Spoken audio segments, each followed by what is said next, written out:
going to try to walk you through what's been about a decade's worth of research, and some research that partnered and sort of culminated in a relationship with Forbes.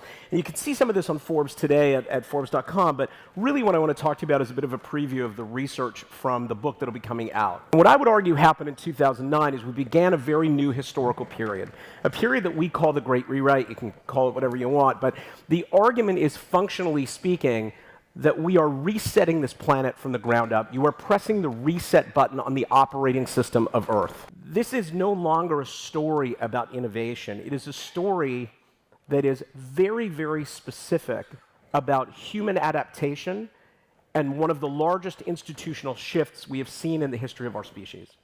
And if we keep thinking about it in the context of innovation, I would argue that you are going to miss the mark.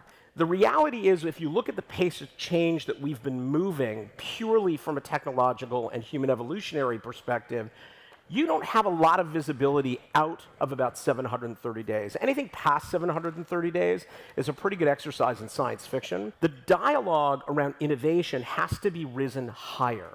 We have to understand that this is not about innovation in its purest form. This is about a resetting of a planet that is happening at a very different pace than we've seen historically.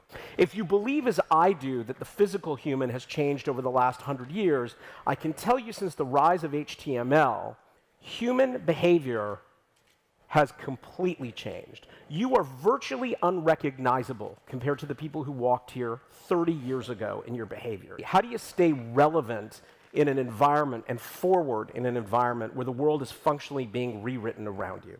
We're witnessing that decay, the difference between the people you've become, the tech and the tools available to you, and the failure of our institutions to keep pace with that. For the first time in the history of our species, we own our own communication at mass scale on a global level. You are two people. You are a physical being, the person that you are in face-to-face interactions with other humans, and you are a virtual being, the person that you are in non-face-to-face interactions. So why would you care about that? Why is that even remotely relevant? It's relevant for two very big reasons. Number one, sheer numbers. Today, the average Westerner spends 2/3 of their working day in their virtual identity and not their physical one. The virtual identity has become or is becoming the predominant form of human self today. What we should be prepared for is, in many elements of our lives and many elements of these institutions that get replaced, will be replaced by artificial intelligence. You can see that in medicine. You can see it in law. It's very clear that within 15 to 20 years, most of the lower court activity, the judging activity, will be done by AI. What does the data show us in our research that are the things that companies can do to stay thriving and forward in a market that's being reset, when the Earth is resetting itself? We are beyond the days of tepid response.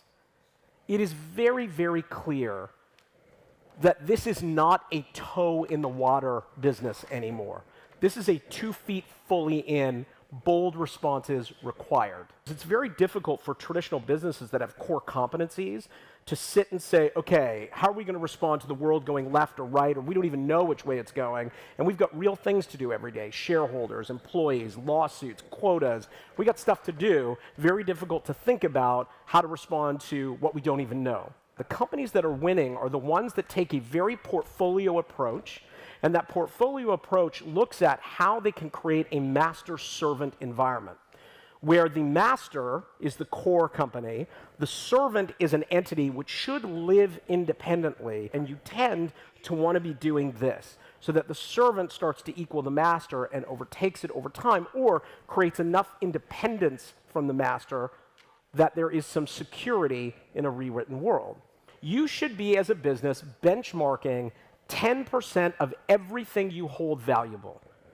CapEx, time, energy, human resource, anything that is valuable, resourceful-wise. The companies that really thrive are the ones who force 10% new revenue from new product annually.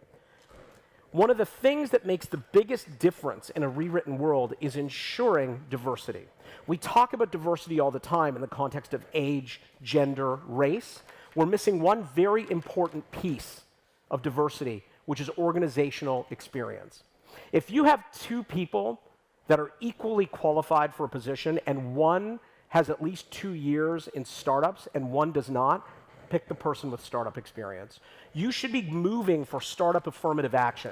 You should try to make sure that a certain number of people, percentage-wise in the business, have experience in different types of organizational structures and risk mechanisms so that you have different ways of thinking inside the entity because how they react is fundamentally different. The kingdom will be won by people who figure out how to measure and compensate failure. And until companies start to figure out how to compensate failure realistically, and they understand the concept of successful failure, we will still be on this gerbil wheel 10 years from now. So while there is no playbook to tell you how to survive in a world that is being reset and rewritten around you, I can tell you for sure this is going to be one hell of a 730 days. Thank you very much. Appreciate it.